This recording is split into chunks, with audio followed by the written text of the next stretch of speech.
Being a broker in Dubai as a woman is very challenging. When you've been like a boss, it's hard to be a worker again. Coming to Dubai has thrown me off a little bit, but I don't care. You do. I don't. Difference with Dubai and UK, everyone knows me in the property world in UK. Get out of her DMs, man. We're selling properties there, man. I was managing like 10 properties on each road. The Labour government is now in. No one's safe. I'm Chanel Ali, and today we're cutting the crap. I'm going to start with an absolutely random topic, yeah? We're not going to start with like, hi Chanel, where you from, all this kind of stuff. But what I do want to know, I want to know your views on this, right? What's your views on the phrase that private life is a happy life? Wow. What's your views? No, I'm being deadly serious. I want to know your views because You actually just completely threw me off there. that's the whole point. Days. This is the cutting the crap pod. Do you know why? Because I used to, I'll tell you my views, not that you asked. Alright. I used to just think it's just a stupid little Instagram phrase when really a happy life is just a happy life, whether private or public, right? But as time's gone lately. on, yeah, but as of lately, it's been very peaceful and very progressive. What's your views? I agree. However, in business, and if you are using business as a tool, social media, as a tool for business, you have to also be very open and honest. And I feel like when I am open and honest, especially on podcasts, interviews, etc., well, I'm open and honest genuinely as a human being. So with my clients, with my businesses. And then when I'm more open and honest and show my character and genuine character, what I'm doing on my day to day, I feel like I get more interaction with people on social media. Do you think that could be a trap though? That you fall into? What trap would that be? So what I mean by that, yeah, is that if you start to do well when you're open and honest, yeah, and like just oversharing, you then get into the habit of you feel like you can't do well unless you overshare. No, because I was doing well before I even had social media. Cold. Oh, cold. Cold. And what's your view? Because you just shut that one down. Yeah. Private life is a happy life. But that was in the 1990s. That was in the 1990s. No. We're going to even talk about that as well. Cold. Chanel's been getting money for a long time. Yeah. I was gonna ask about your come up. That's because there wasn't social media, not because you chose not to go on. Facts. But go on. What do I think? No, I just think a happy life's a happy life. I think if you're private, it's easier to have a happy life though, because you've got less people that's judging you, basically. But who cares? Everyone There's that as well. Everyone cares. Yeah, Everyone but I cares. don't care. You do. I don't. No, we're not doing this. We all do to some extent. We're not doing this. We all all do care. to some extent, because if we didn't care, we wouldn't like want to look good when we get on the camera. We all wouldn't care. want to Yeah, but that's because I care about myself. Yeah, but but do you know why it's not caring about yourself? Because caring about yourself is what you see in the mirror. But you want to make sure that you look nice to other people, which means that you actually care about what they think about you. But I guess fine. I guess the argument could be though, No. when you look in the mirror, what you want to see is maybe what she does or what anyone. No, because otherwise you would no. Cool. Why does it mean you're in hobo? I'll tell you why. Because you said that you took 2 hours to get ready because you were going on a podcast. No, but genuinely, I would. Anytime I'm leaving the house, anytime you're leaving the house, the only difference between the outside world and the inside world is that there's other people there. Yeah, I understand. And life is a mirror and a reflection of you when you look in it. Okay, I completely understand that.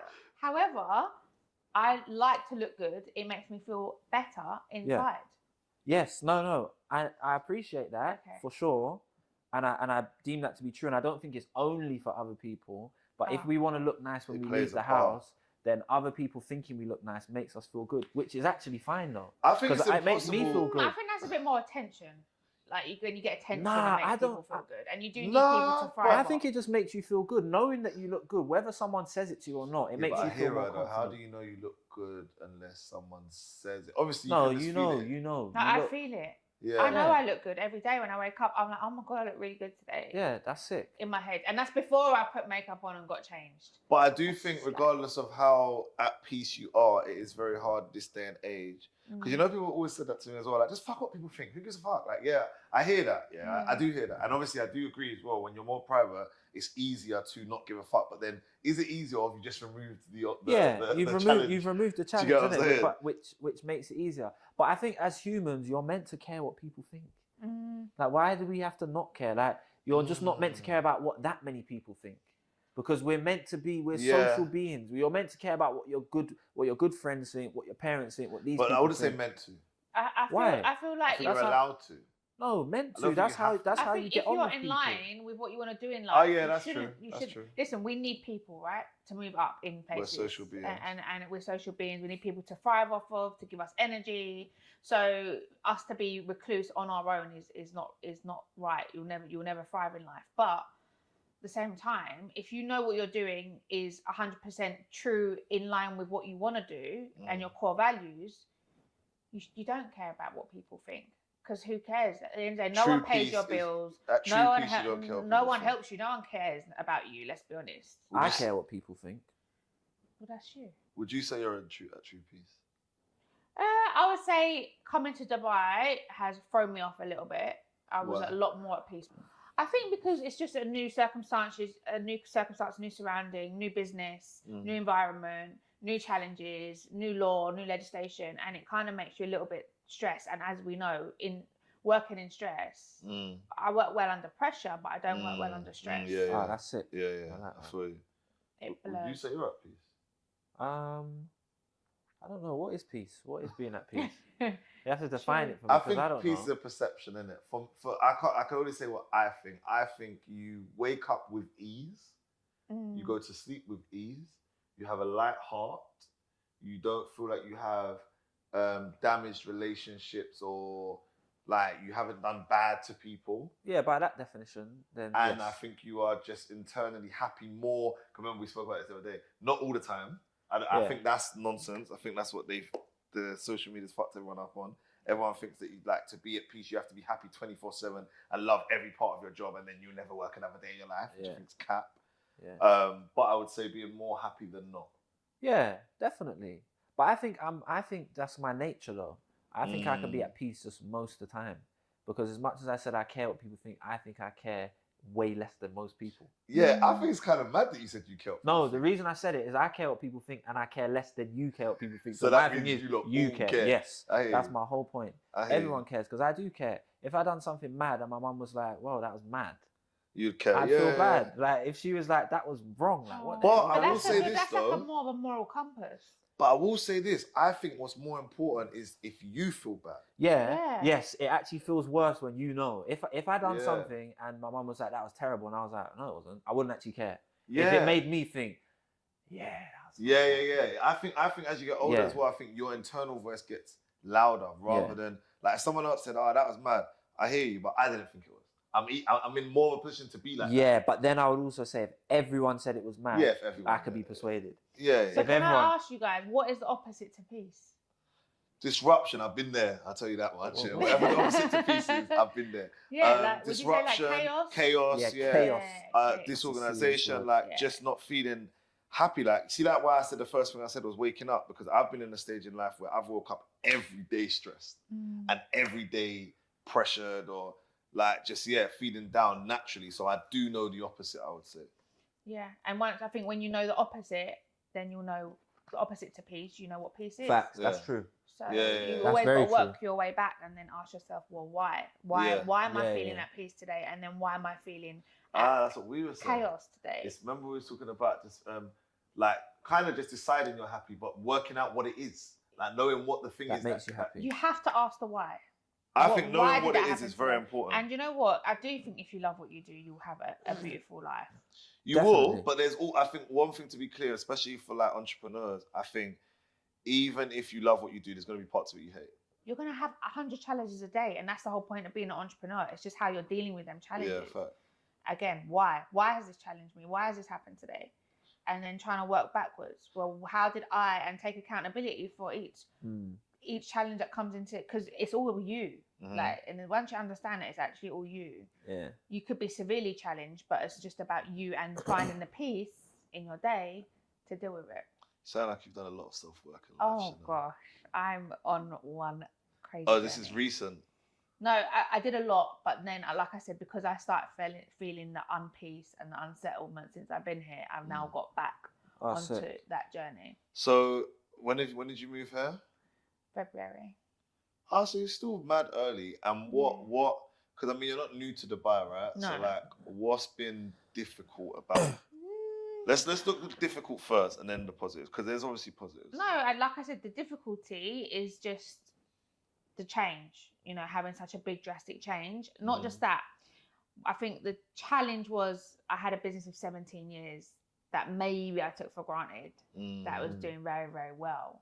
And then when I sold the business, I was like, kind of automatically had that maybe ego that, yeah, I'm just going to smash it and we do better as soon as I get to Dubai. So when I got here, I was like, okay, I need to put in the work that I put in back 17 years ago, but I forgot what work it was that I put in. So now it's kind of find yourself, like with you guys, I met you guys, new things on social media. Like for me, business comes so naturally. I didn't have to work for it for so long. So when I spoke to you guys, I'm like, yeah, do you want to buy or not? Like, I ain't got time. You're buying it or you're not buying it. And then you guys, you're not going to sell nothing like that. That kind of thing. Do you know what? I think it was a good, because I didn't know this when we first obviously started working together. It was good for us as well. Like the combination was good because we were going into new chapters where we had the same thing. Like we had to also go back to, like we had to go back to basics ourselves. Like whether it be Upwork for him or whether it would be getting on sales calls for me. Like these are stuff that I hadn't done for many, many years. Do you get what I'm saying? So I know that transition. I feel like it's humbling. Yes. Yeah. I think the ego is a big thing. It holds you back from doing things. Like it's hard to, when you've been like a boss, so to speak, it's hard to be a worker again. But we all think we can with ease though. Because I'll sit here and be like, right, if I have to get back on the phone, I will. Yeah. Until I have to get back on the phone. Yeah, it's harder. Do you know what though? I don't think it takes practice. I think doing things, like once you've had a decent life for a while, it's hard to do the shit things again. Yeah. I don't want to do this shit. Yeah, but I don't call them shit things because I love what I do, but I just think it's changing your mindset and taking your ego out and being like, but I don't mind it. I love learning. Do you know what I find with Dubai? The difference with Dubai and UK is I think things take longer amounts of time. In Dubai? Yeah. Really? To like close, to do, to form relationships. People don't know you, like they don't know like who is Chanel Ali in Dubai compared to everyone knows me in the property world in UK. Okay, yeah. You know, so you have to kind of build that trust, build that respect up, show that you know what you're talking about, show you that you're good at what you do. Whereas I was not used to doing that. You'd kind of just been like, you'd built your name and you was just cutting through, like things were just kind of easy, but you only realised that in hindsight. Extremely easy. Now I look back, I'm like, wow, like so what? I had a great life.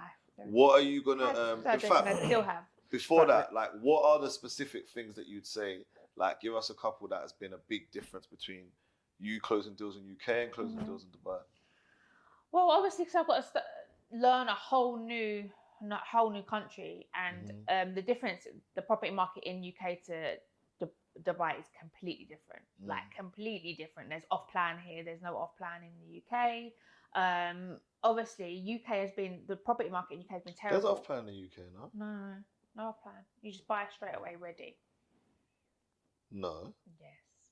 How? I bought off plan. Yeah, so did I. What, in England? Yeah. In Leeds. She made me question myself. That's why Leeds. Who No, I buys bought in it Leeds? Fulham. It's in the UK though. What, on the Help to Buy scheme? Not Help to No. Buy. Was it on a scheme? No scheme. No, yes, it was. It was Yes, a it was. scheme. Yeah, What yeah, scheme? no. For me, it was. Scheme. Yeah, it was. It was scheme. It was Help to Buy scheme, yeah, for new builds. Yeah, listen. Okay, there's 1% of the UK property market is off planning. Okay. Then here it's I didn't know that, you know. 65%. So off plan's not common in UK. That's interesting. Not at all. No, not just that. It's just a complete dynamic. So, so I had to learn the whole new structure. I did buy here and I invested in here first. I like to do things first and practice what I preach. So I bought here 3 years ago in Dubai Creek, and I saw the vision of Dubai, and now I'm seeing the vision of all the areas that they're building. So obviously, like so many different areas, projects. Like I'm looking at Nad El Sheba now, which is an amazing area. Tilal Al Ghaf, obviously. So I learn all the communities, and then once I learn it, go there, meet the developer, practice it again. Then I go to my buyers and say, "This is a good project." But I feel like you learn really quick though. Like you're saying that it's hard, this, that, the other. Like that's February. We're in July. No, but I've been doing it for 3 years. Question I have is what are some new skills that you had to get to do that? Like what are the skills that you had to develop in Dubai that you were a bit rusty in the UK to actually make you do well here? I don't know. I think when I spoke to you guys, when I first spoke to Trist, I was like, I think I need help selling. Sales, yeah. And then I was like, no, it's just that I haven't needed to do the selling for so long because I've had a team of people doing the selling for me on my behalf. So it wasn't sales. I'm really good at sales. I love it. I've been doing it since the age of 10. So it's just a very natural thing to me. But I think skill set wise, you know what? Actually being true to yourself, I think is one of the hardest things that you have to deal with in Dubai, because you see so much people that are not true to themselves.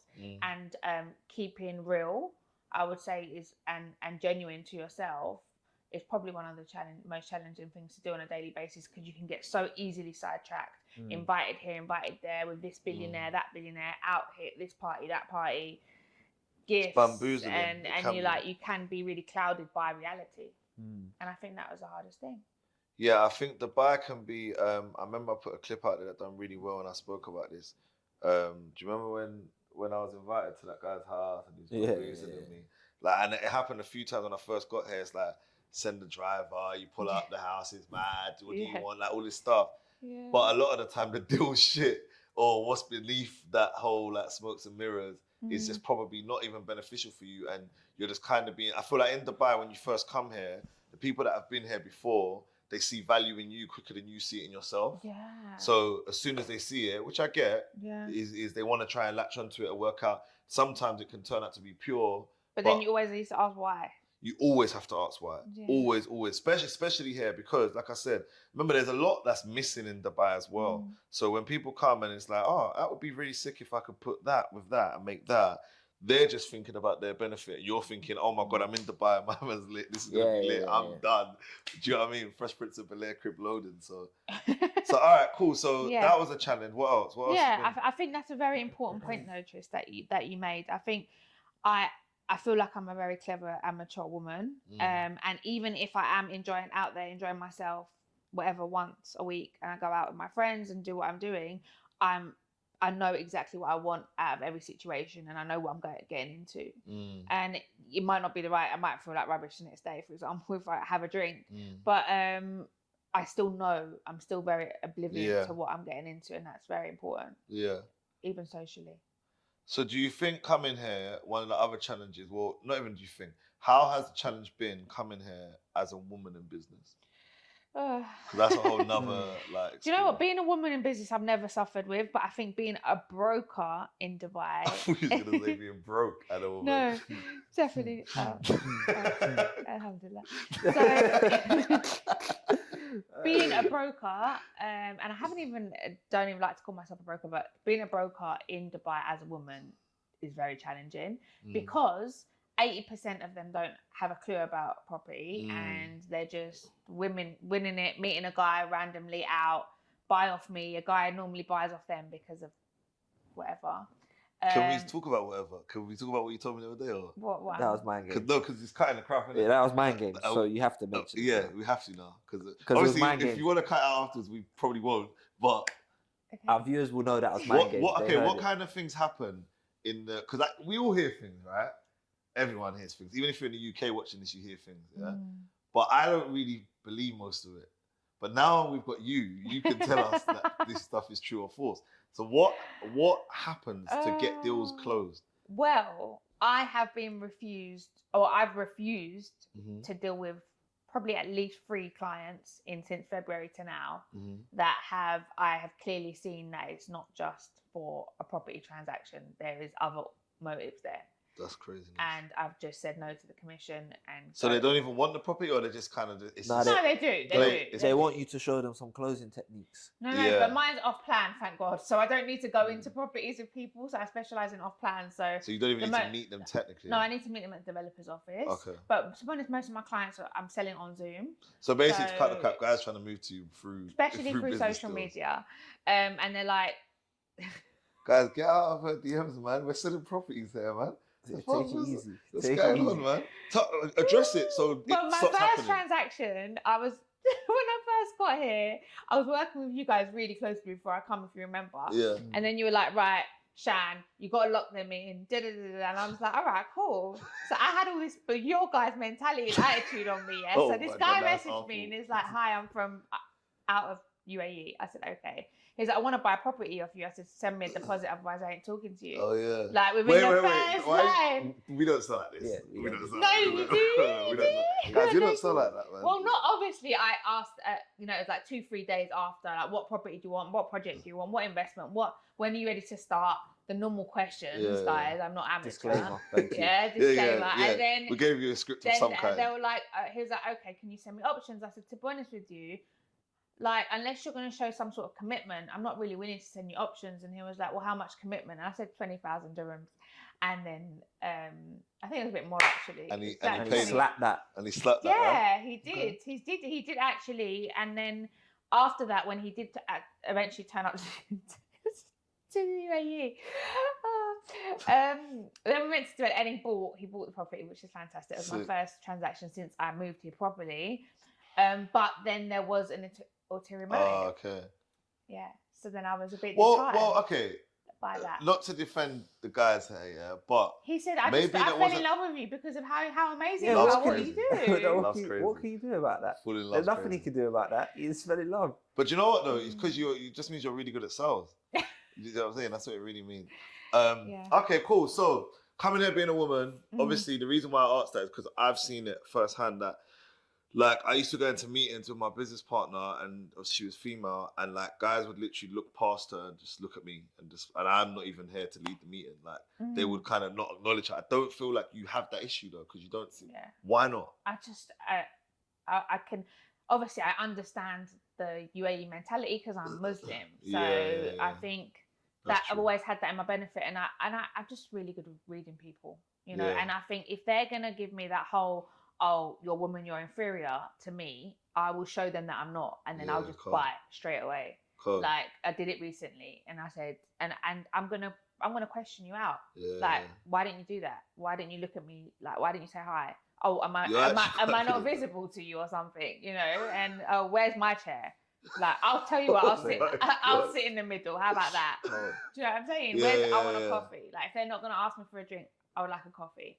Like, you have to show your status and your power, and you have to. And again, if you're relentless and you're 100% with who you are, I don't care. How much do you think growing up Muslim helped that? I just come from a very strict background, so I think I was used to conforming from a very young age, and I've also been used to being independent from a very young age. So the two actually don't go hand in hand. But my dad, as strict as he was with me, he wanted to be as independent as I could be as a female from the age of 12 years of age. And that's been me getting my own money, buying my own things, taking myself on my own holidays, and paying my own bills from as young as I can remember. Sick. So obviously we touched on it earlier, that you've been getting money for a long time. Yeah.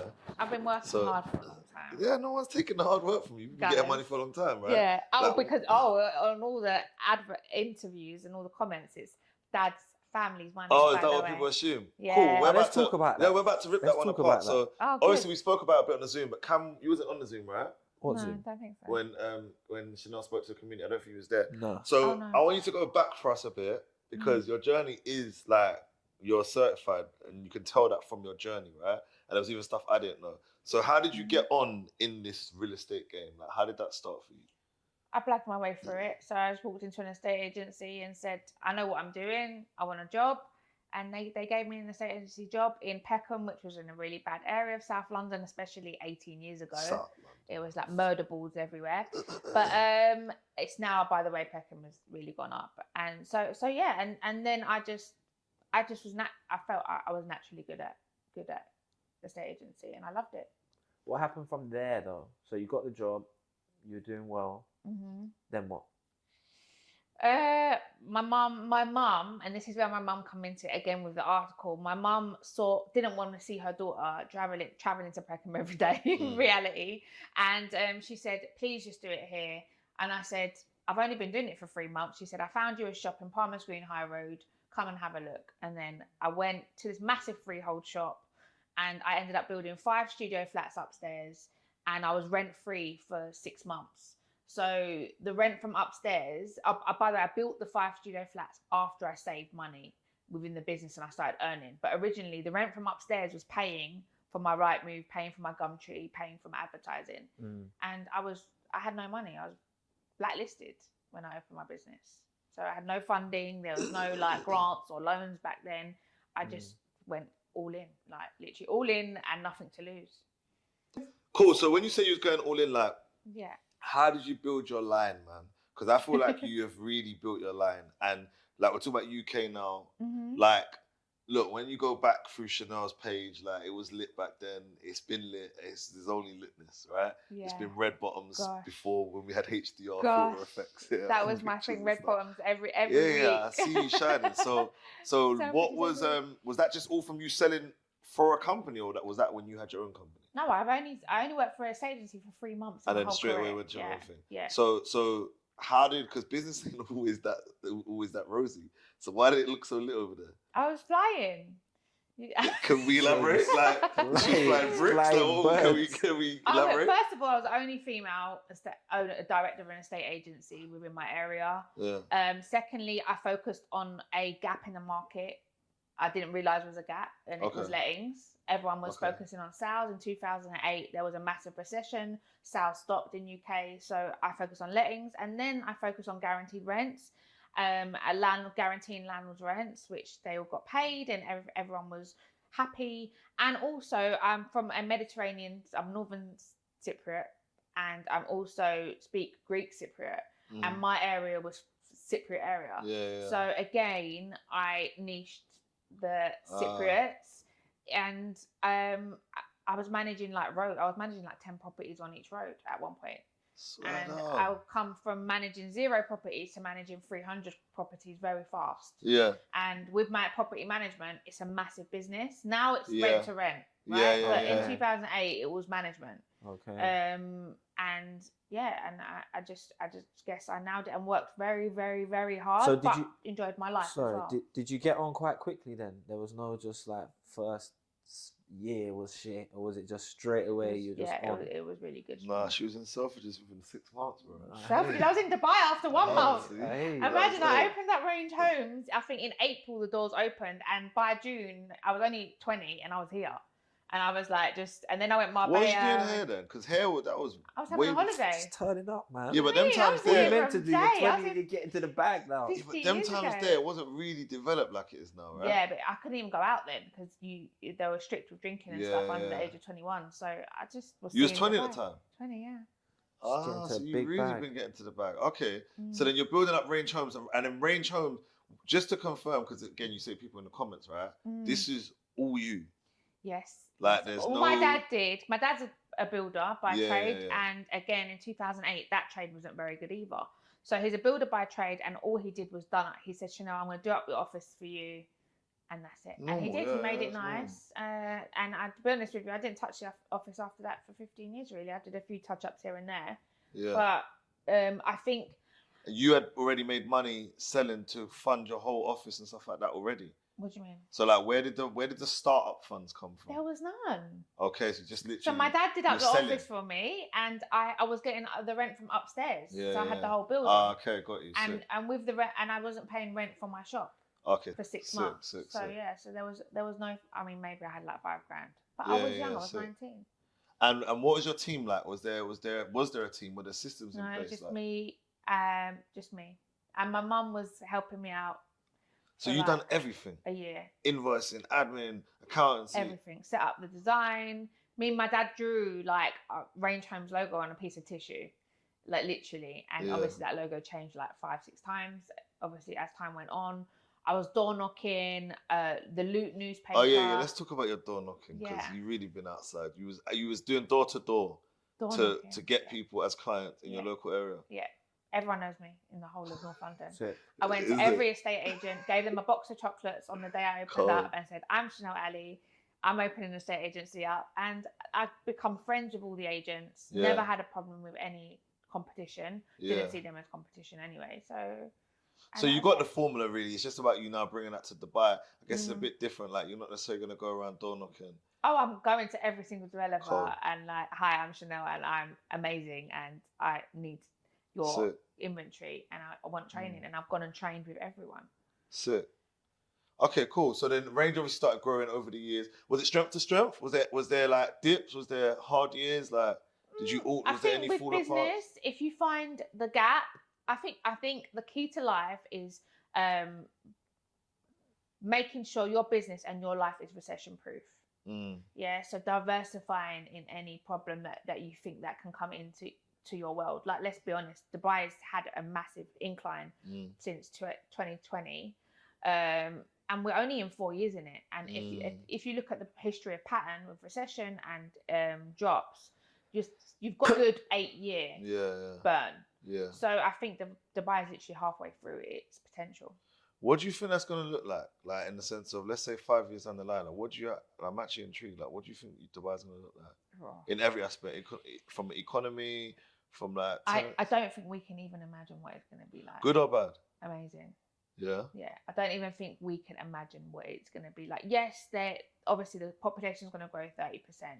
And I think, again, another thing is, even content-wise, my content was doing so much better in the UK.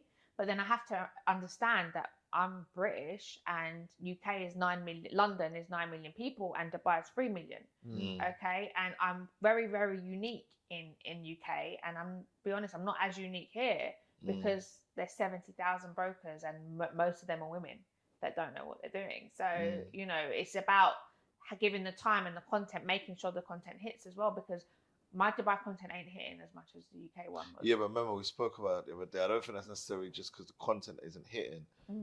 It's just a transition. Like, your stats are going to change. I don't think you're saying it's not hitting, but you don't necessarily know who it's not hitting with yet. Yeah. So where you're in a different environment, it's also relevant to less people. So it's going to get it's going to get less numbers. But as long as we're making money, then the thing is, though, it does and it doesn't. I think the transit, because when I first came here, I actually got more numbers, but I think arguably because I came in lockdown and everyone. I think it's different what you did, though. I think what you did is different. When you came here, it was litness. I'm the guy. Watch me because it's lit to watch me. Chanel is by yard. Kind of like that. Yeah, but it's not litness over there. It's litness, but it's not. It's very exciting. Litness, but it's not like look at my life. It's like litness. Yeah, that's true. I tried to take that away because I think, like I said, I never really needed social media for business before, so I didn't care. Like, back to the original conversation, I didn't care what I looked like, who I was pissing off, how flashy I was being. Because I did it all myself. But now, since I've been to Dubai, I've been a little bit more. I've taken a lot of pictures off. I've got like close friends, and I'm trying to make a bit more of a private life. It's hard because it's not working for me. That's what I was about to say. Like, you could end up curving some of your, like, the stuff that's good. So for example, like, even you saying when I came here, right? Yeah, I did come on a vibe of like, look at me, like, you know, the TikTokers say like, move to Dubai with me. Like, I did. I brought them with me, but my whole journey was very shisha focused, and we're building this and business. And if you want to work in Dubai, shout me, shout me, shout me. It was very like, I can now. This is what I said to Chanel to start doing on hers. I was very much positioned as he's the go-to when you go to Dubai. Shout him. He can plug you in. He can get you a job. He can do all those things. That's what I think helped for me. And that's what I said to Chanel, start shifting. So it's like, because they still, remember, UK still are amazed by Dubai. Yeah. Like, it still hits, innit? Even though people will still say, oh, but it's full of UK. They still want to come here, though. Like, do you know what I'm saying? Like, you know what? People are just they're just jealous and haters because like, it's just real. Like, what are you guys hating on? Like, if you can hit the now here and work here and get tax-free, it's mind-boggling that people don't still want to say bad things about it.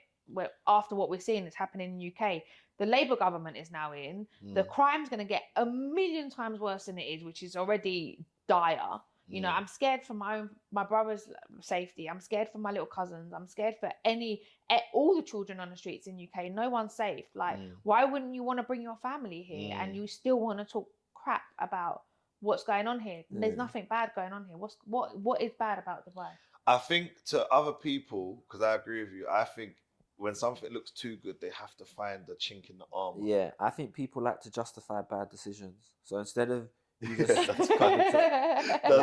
instead of you just saying that, you know what, I'm a little bit scared of my family's here in the UK and it's comfortable. They're like, oh, in Dubai, Yeah, don't go there, mate. Because So fake. I'm No, it's so getting fake. attacked on one of my old TikToks at the moment where they're saying, you know, in the TikTok I said Dubai's amazing. I said I know they're gonna come for me, and they came for me, and they're basically saying about like it's built on slavery and like they don't care, they only care about you because you're an expat. Da, da, da, da. No, like, that's mad though. That's bad. Like I'm not blind to. That's no. That's bad. No. I'm not saying that's good. No way am I saying that's good. But I'm saying most of the people saying it. Number one, don't actually know much about it. Number two, well, I would say I'm probably a bit ignorant. I don't know enough to speak on it, so I wouldn't, innit? I don't know enough on the history of Dubai because I'm an expat. My thing is, people are not saints. We buy things the clothes that we buy are probably built from slavery and child slavery. Yeah, I'm glad you said it first. Let's not be a saint. Like, do you care about that for real? Because if these people that are moaning, they really care about that, then yeah, if you really care about this stuff as much as you say you do, then fair enough. I hope you're doing something about it, though. Yeah, fact. Let's not just talk about it and say that I'm a bad person for living here because you buy or you mad don't get it clothes. because you're not from there is why they treat you like this. But look, I can only ever speak from my perception as a young entrepreneur who moved to Dubai when I was 29. Yeah, he's young then. Dubai has been nothing but amazing to me. Like, nice. And it's going to be more amazing to you that you feel that way, man. You know that. And I think they're here. And this is another place where I can't relate to people that usually commenting, right? Because the life that I had in the UK was pointing in the direction of living in Dubai. So it's like there wasn't like a mad life changer. Like I always surrounded myself with other entrepreneurs. I always put myself in positions where the entrepreneur would benefit, the business owner would get the perk, where I would win, obviously. So coming here, yeah, of course they're encouraging entrepreneur. Like as an entrepreneur, it is amazing for us because they want us to keep bringing business and generating revenue for the city. And we're doing that. So do you know what I'm saying? Like, of course they're good to us. Do you know what I'm saying? Of course they're good to us. We deserve them to be good to us. But I do get a lot of people messaging me like, oh, stop saying it's guaranteed growth and stop bigging up Dubai, like it's going to crash. And I'm like, mate, do you know where you're living? Like, what do you think about that? The growth of UK is 0.4% this year, 0.4%. And we're already on 27% growth here. Yeah, the stats and the numbers are mad, guys. She's right, you lot are hating. There's a lot of growth here. Like, the numbers don't lie at the end of the day The as well. world's biggest casino, the Wynn Casino, is coming to Dubai. Stop. The world's biggest airport. The world's biggest airport is coming here. Like, they're taking America and UK out. It's just going out the game. Yeah, the Middle East this is going to be the hub of everything. The Middle East on a map. You got to get, like Cam always says as well, you got to get in the way of the money, man. If there's something over there that looks like a good opportunity, why are we sitting there destroying it? The money they're pumping into this place, mate. It is actually... Yeah, that's big facts. Gosh. That's big facts. The artificial intelligence, the cyber, the tech, there's education, like, it's just... And the convenience of living here, right? It's a very convenient city to live. I feel like it releases a lot, like, it decreases a lot of stress. My boy just came here from a trip. I said this on another pod. And, like, his experience here, he was just like, bro, do you know how convenient your life is? Like, everything's that. Yeah. And I think most of us is, like, we naturally have become a lot more like, that can be solved like this. You're not going to stress about, I don't know, let's say you ran out of petrol downstairs. No. And you don't stress about a lot of things that you stress out about in England. You know, everything is very easy. And sometimes if a little challenge comes, like, an Uber comes like 2 minutes late, you're fuming, or like something, and you're like, to sort stuff out. It feels like such a stressful day. Imagine running around West End. You do you get a little bit of traffic. A journey takes 30 minutes instead of 15, and you're screwed. UK, that's normal. Yeah. So cool. So range kept growing. We obviously got to the point of where we started looking at. Did you look at an exit, or did the exit come to you? Was that always the plan? No. So I had I would say I had a health issue, and then I wanted to take some time out. Okay. So I did some traveling and some self-healing, and then I come to Dubai for a month off of my medical stuff. Yeah. And they wanted me to rest for a month, so I thought, let me come to Dubai for that month off. Yeah. And then when I come here, I got asked by a local, through a very good friend of mine, that they basically offered me £1.5 million for my company. And wait, so a local here offered here. It for the business in the UK? Is that who you sold to? Someone here? No, but this is how it started. Okay, so this was about 3.5 years ago, about 3.5 years ago. And I was like, oh my gosh, is that what I said to my friend, is that what my business is worth? Yeah. And they were like, well, to be honest with you, locals at the time were kind of overpaying for UK companies, because, especially in property, because as much as everyone's buying here, a lot of locals are actually buying in the UK, in London, central London especially. So I was like, maybe it's a thing. And then that's kind of where the light bulb moment came. And I was like, right, spreadsheets, what's my income? You know, how can I grow the business? How can I?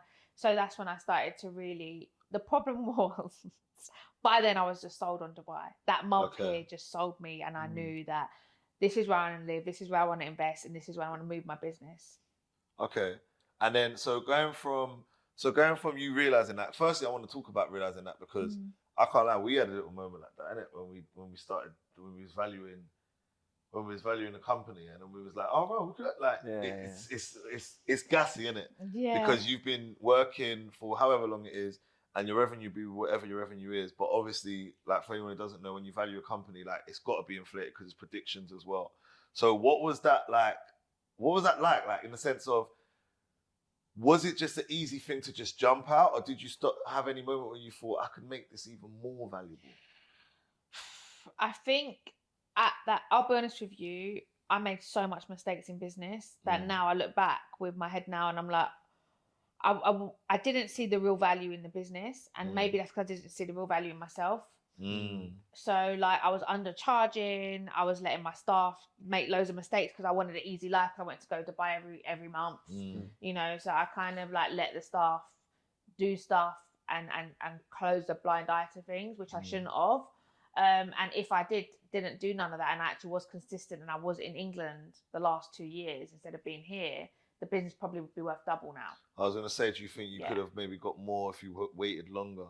Yeah, but I didn't want to be there. Yeah, fair. So the situation is I'm the only director, obviously, and I gave Range Home 17 years of my life. Yeah. If I'd done things better, I probably would have, and thought properly now, looking back, I probably would have given it 7 years of my life and probably sold for double. But I didn't have that mindset from the beginning that I ever was going to sell. So this is my chance to start again. Yeah. That's it. What would you have done different if you was doing 7 years, for example, how you just said it? Like, what would have been different? Strictly numbers, strictly goal orientated, strictly knowing what I wanted to achieve and having a bit clearer business plan. This is my 5-year plan. This is my 10-year plan. This is my exit plan. This is my keep plan. Bringing a partner in. Would I have sold now? I wish I would have found someone who was as sick as me to say, let me take over Range Homes and you still have kind of like a part in the company. But I just didn't think that way. And to be honest with you, I've been let down by so many staff members and so many people that I was just had enough of London in itself. Not just Range Homes, I had enough of UK and everything it come with. So I was like, right, you've got to give up good sometimes to get great. Yeah. But it's the building stage, which is... So, cool. So when you've gone through that, I just want to touch on the exit, right? So the company that you sold to, can you talk us through the deal? Like, what was the deal? So they wanted, so then the local guy never bought. And then I went back to UK and I was like, do you know what? I have to sell this business. I have to move to Dubai. And I was like, for my own self, like for everything that I want in life, I have to sell. So I then approached a few agencies and then I saw a friend and she said, I've got someone to recommend you to. They'll definitely look at your business. They're a corporate level company and they want to assess your business. So that's where I was at. They asked me to do an audit, which cost me so much money and took so long. So that's one thing I highly recommend. You organize your business before you find the buyer, because the organization took a year of a lot of stress. Getting the books right. Well, just making sure that all the documentation was ready. So the process itself sounds like it's super stressful, which probably gives you another reason why you want to wait for more. Like for me personally, like even hearing that, I think it has to be super worth it. It has to be from a valuation of the business, but then what we're going to have to go through to exit, it has to be even more worth it. 1,000,000%. Like anyone who's looking to sell a business, come to me, because what you think you're going to get and what you actually do get don't add up sometimes, and you don't realise what you actually have to look into. And now that you've exited, is everything finished and closed off at this point? Okay, and why? Can we say why not? Or? No, it's a year payout. Okay. And yeah, Can we speak on the figure? Oh, it was basically nearly £1 million. Yeah. Okay, and when you just like, cool. Obviously, you've had stress and there's been ups and downs of it, yeah. But when you sat there as someone from humble beginnings, who's worked and built this brand and been through everything you've been through, yeah, doesn't matter what you've earned in your lifetime, to get a lump sum of, let's say, £1 million, for argument's sake, right, it's all right, isn't it? Yeah? It's really motivating, and for me, like for example, I feel really bad saying this, but if I've got a day where I haven't spoken to a buyer, I'm fine. But then as soon as a buyer will ring me and be like, "Oh, what's that deal? Blah blah blah. I'm interested." I'll be like, my mood will just go like 10 times up. Yeah, you know, it'll boost me so much. I love it. Like even if someone messages me, I want to buy in Dubai, I get so excited. And then so imagine when I was selling the company and I was like, wow, like especially at the beginning before I got the money, I was like, this is sick. I can do so much with this. You know, right now, how am I going to make that 1 mil into 2.5 mil? How am I going to make that 2.5 mil into 5 mil? How am I going to make that 5 mil into 10 mil? And that's what I was focusing on. So that's where you're at now. So where would you say you're at now? Because I want to get into Property Club. I want to get into obviously the course. Yes. So where are you at now, though, mentally? I'm in a very peaceful place. Okay. Yeah, I'm at peace with everything that's happening to me at the moment, and I'm really trying to understand of why I created certain situations and why I've done them, and being at peace and being happy with that. Money is absolutely not everything, and that's something that I really had to be like, you know what? Money's not everything. If it's here, it's here. If it's not here, it's not here. You'll make it anyway, and everything's gonna be all right. That's my bottom line. Have you got like anything you do to stay on that path? Because I tweeted this yesterday. Yeah, like I feel like for me, I have to have something in my day to always realign, or not even so much in the day, but definitely in the week to realign me. Like I might have done, it could be like a weekend off. I've had a drink, I've had a bit of a party, and then it's like get back into that zone. What's that thing for you? I've been doing like hour meditations lately, and I feel like they've been really, really changing my whole mindset. And I think I'm at the point now where I just want some time to myself. And even socially, like I kind of want to break out. Private life is a happy life. Social. That have to be the title of the show. Yeah, no, like I don't mind posting about where I am, but I sometimes just want to be on my own. But the problem is I'm getting so used to my own company that like, how am I going to ever let people in, you know, because I'm really happy. Interesting, right? Because as a woman in business, it's very hard to have a relationship. How do you know that? Because I have friends of women who are in business, right? Yeah. No, I've dated women that are in business, so I've seen it myself, yeah. I've seen the challenges that can come being the guy in that, and I've also seen it just from women I know that are bosses and like their mindset. A lot of the time, and I'd like to know your view on this, a lot of the women that I know that are successful in business, they have to be naturally a bit more masculine towards life because they're in business, isn't it? I'm really trying to be masculine, by the way, guys. This is very interesting. Thing that I'm really trying to do is take away my masculine energy. So how do you think that's going to fit in still doing business though? Well, it's like yin and yang, okay? So everyone has a masculine energy and everyone has a feminine energy, believe it or not. So I think in business, it makes you be more masculine and driven and hard, you know, and I think I'm very thick-skinned, and like, it is a go back to people caring. I don't really care. Like that's why I'm so thick-skinned, you know. And if someone, you want to see the comments I get on Instagram, it is jokes. Like the cusses are hilarious, by the way, guys. It's like nothing phases me in that sense, and nothing phases me in business. But when it comes to relationship, it does. You know, that's where I'm like, right, this is the challenge. Relationships are probably challenging for me. Yeah.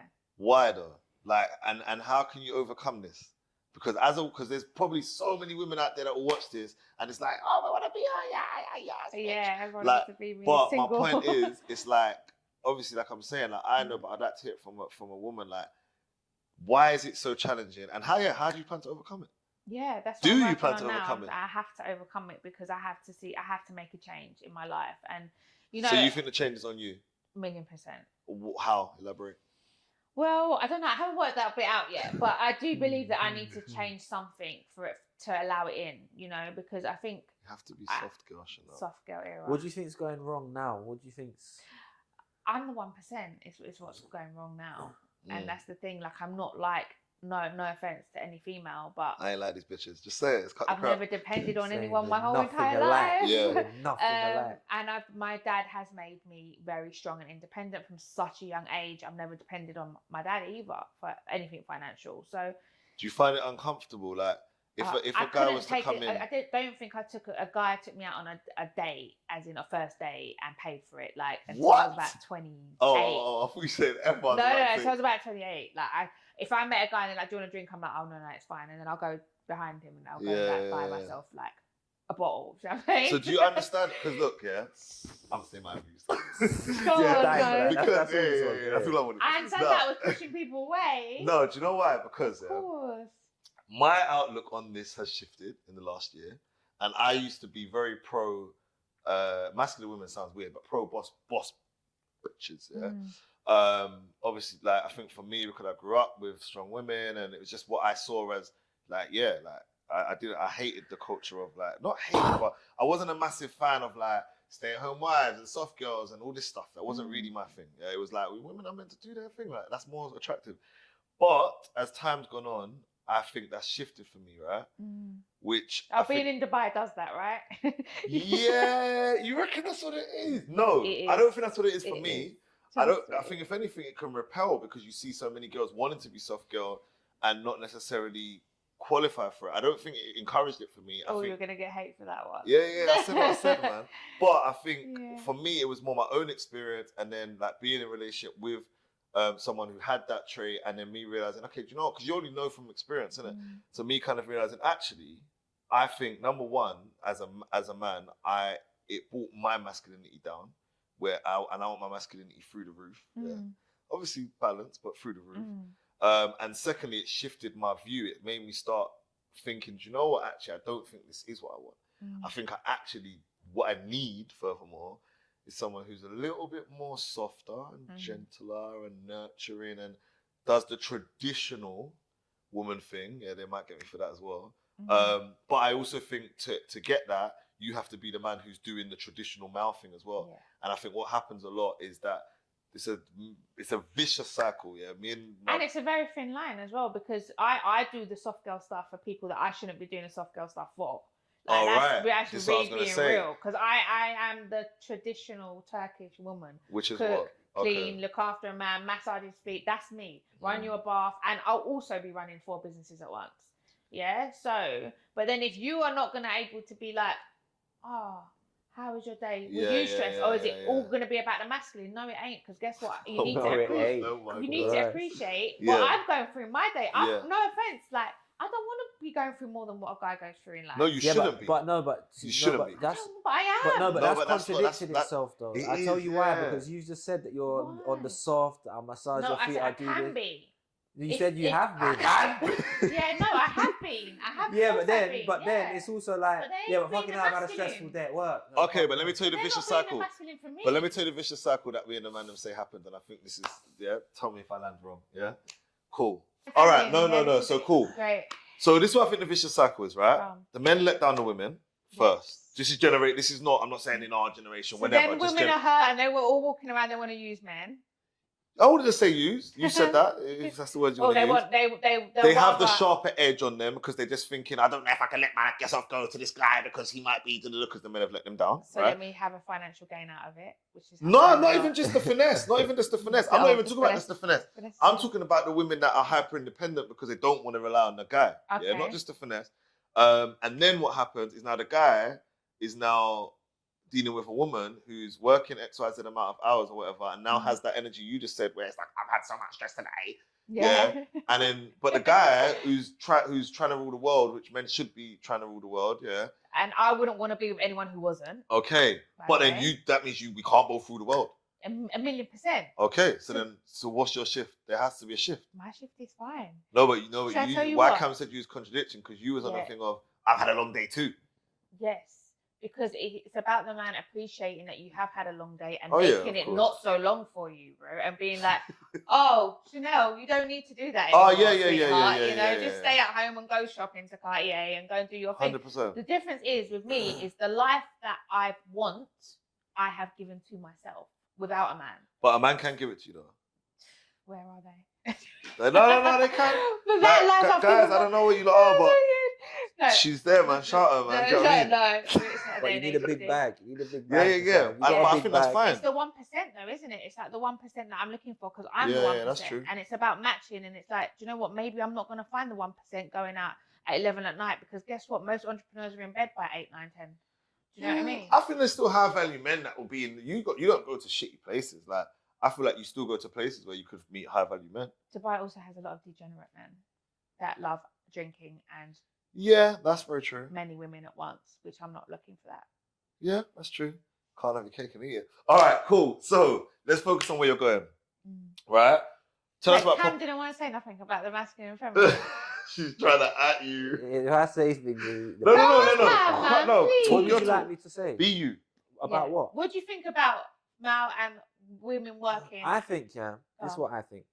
I think if you want a masculine man who's the top 1%, you got to come ready-made because all the other women is already ready-made. So you're asking him to break you down into a female. Why would I do that when there's bare girls that are already I am broken ready? Down into he's just giving. That's what I think. So that's what I think. So I think your thing is that I'm the top 1%. You have to give me this life, but if it's hard to give you the life, or I'll just give it to someone else. They're ready. They are here with open arms. They're already like a quote unquote damsel in distress. They already want the help, and you're on some. I don't need the help. I'll buy my own shit. All right, buy your own shit. I'll talk to this woman. Come here, Jessica. No. All right. I want the shit as well. Yeah, but what he's saying is you got to be that person to get it though. Yeah, you're waiting for someone to. And the thing is, if we're talking about the top 1% of men, we can't be naive to the fact that they've got the pick of 100% of the women. 1,000,000%. 100. Men of the pro? They got a pick of 100%. Yeah, but at the same every time, woman wants to settle down with a man. Men don't necessarily want to settle down with women. So if you're a good man, you can settle down with any woman on earth if you're a good man. Correct. A good woman can only settle down with some of the good men. Yeah, correct. So my thing is, if that is the case, you've actually got to come patterned and ready and show that this is what you're on. Instead of if you show a bit of masculine, allow that. But for me, when I do show a vulnerability straight away and guys don't accept that, they're like, oh, your patterns, I don't know what you're talking about. I know then they're not right for me either. But see, I think the word vulnerability is also mad. It's not actually vulnerability. Yeah, you don't have to be like vulnerable. It's just about, I think it's understanding how men work. Why do men want to provide? I don't think women study their clients enough. Yeah. I think men, you see men. I don't look at them as clients. That's you see men. No, maybe you should though. You see men. You see men from young. You think about how can I get girls to like me. That's what you think about when you're young. You talk about it. Look, all right. What about if I say this? Your friend might send you a message. Oh, now as a big man, right? This girl said this. What do you reckon I should do? Should I? Yeah. That's fact. Girls are on some. Yeah, he should just love me and chase me. Yeah, that's facts. And that's where you go wrong. Like that works for the men that chase. But if you're actually you said a 1%. Oh no, you got to work for that 1% as a woman as well. I know that you got to put in that work the same way the men should be putting in the work for you. But I think the women are out of practice. So I think when it comes to work, you're out of breath. Men have been training from this since 15, so they're ready. They're ready for the 1%. Well, I'm on the practice. Don't you worry. That's what happens. That will work out well for you. All right, cool. Because I want to make sure we get the gems in right. Let's just let's go into what's Property coming. Club. So Talk to your Property Club. I met you guys. How long we known each other now? Well, we knew each other before we worked, but we worked together since the beginning of the year, so like January. December, Jan, and we put together something between us. So I'm gonna say thank you to you both.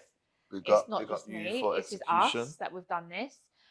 We created a Property Club. The Property Club is an amazing WhatsApp group, and it's for people that want to invest in the UK and Dubai in one. And what I'm doing is I'm helping people, mentoring them. Every other week Zoom, bringing in a special guest every month, and it's just going so amazing. Like helping them with planning permission, helping them find deals, helping them fund deals. And I have created creating the most amazing community for property. So it's going really well. Sick. And that's like the baby of the course, which I really want to I want you to just give it to us. Yes. Like sell me the course. So now I'm launching my new course, guys. I'm so excited to announce. And the course is I teach people from the UK how to invest and make money in Dubai tax-free. Okay. Give me some things that's in it. Like if I was the person who was thinking about buying this or joining or just inquiring or whatever, like why would I? So it's 6 sessions and it's very, very intense. Obviously I talk a lot. So I go probably going to be more than 6. I go into a lot of detail about every project, every area, all the ROIs. I've gone 5 years back into the Dubai property market. And I've just looked into every single angle of how people can make money in the UAE, but also to get people out of the brain, they need £1 million to invest here, you know, and maybe something as little as £50,000, I can help you invest money into. This is where it's different. I'm not actually trying to sell you a property. I'm actually showing you ways of how to put your money into the UAE and make money. Sick. And then after that, you might decide, I mean, you definitely wouldn't, but you might decide, you know what, I'm not ready now, Chanel, but thank you for the knowledge, because it's so scary out there. There's so many projects every day, you know, you said the same to me, like, why is there so many launches? Like, what's this area coming? What's every that day. Developer? There's so many brokers as well. And what the brokers do is they tend to chat shit on one project to obviously, so you don't buy that project. And automatically, someone with not a lot of knowledge and experience is going to get put off. But if you know that, wait a minute, I've looked at 5 year statistics, I've seen Tilal Al Ghaf statistics of what they do. For example, if I'm selling you Tilal Al Ghaf, and someone says, "Oh, you know what? Don't buy Tilal Al Ghaf because their new project's next to it's next to Global Village." Like, why are you buying in Global Village for? Like, if you actually went to someone and be like, "I'm buying a property in Global Village," they'll be like, "What? Why are you buying a property in Global Village for? Are you mad? Like, that's so far. Like, who's gonna?" Wait a minute, you're buying Tilal Al Ghaf next to Global Village. You're buying the owner of Carrefour's development, owner of Zara. You know, his projects are gonna quadruple in price, and it's guaranteed. And when people say it's not, it is guaranteed. Let me show you statistics. So that's what I'm trying to do. I'm trying to eliminate people's fear and to grow people's confidence, and to take and basically answer all of their questions in one call. So who's this for, would you say? Like, give me a description of the type of person, where they at in their stage. I would say it's for the average investor that wants to dip their toe into the market, but hasn't got a clue how to, and is completely scared of the UAE. And most people might not have even been here before. So can you do it if you're fully from the UK? You're just from the UK, no plans of moving here? Don't have to come here. Don't have to come to UK at all. You could either put all your trust in me and invest in one company, or you can do it all yourself. So there's 2 options there for you. So I can bring you in with my consortium of investors, and you can invest all together as one club, or you can buy on your own. And again, I'll still be there every step of the way, and I'll be there to buy with you, sell with you, flip with you, rent with you, do Airbnb with you, whatever you need. I'm like a one-stop shop for property. Sick. And I assume that all your years of like experience in property is obviously within this course as well. Like, talk about how long it took you to build it, because you're saying 6 sessions. You made it sound like it's just nothing. It's probably going to end up being 8 sessions, by the way. Guys, it looks too long, by the way. I've been looking at it yesterday. I was like, this session, but it's good. This course is just getting bigger and bigger. It's going to over-deliver. Like, let's add a tax element. Let's add a new business element. Let's add a schools element. So I'm going crazy on this course. Give us a rundown of some of the elements that are in there. So you just mentioned some just there. Yeah. So obviously finding the right area, your budget and finance, the 5-year market research, what's the average prices, what are you going to make on each property transaction, who's buying, who is your clientele, how are you going to resell it, how are you going to make the money tax-free, because even the tax-free part is, it can be a little, you've got to really know what you're doing. And I feel like the course has so much value. It's got my 7, and the difference with me is I get to know my buyer. So I'll tailor make the course for you. It won't just be a standard course going to everyone. It's going to be a personal one-on-one session with me, 6 Zooms on Zoom, by the way. It's not going to be 6. I'm just letting you know for now. It's going to be 10, not going to fit probably. 6. Yeah. And we're going to have a free 30-minute Zoom as well for you guys to come on and see, you know, like the real value in the course. So we'll have a free 30-minute Zoom to start with. We're going to have calls. We're going to have follow-ons. It's not going to be a course that's just going to be like, I'm done now, guys.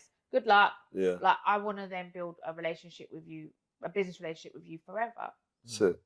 As long as Allah wants me here for.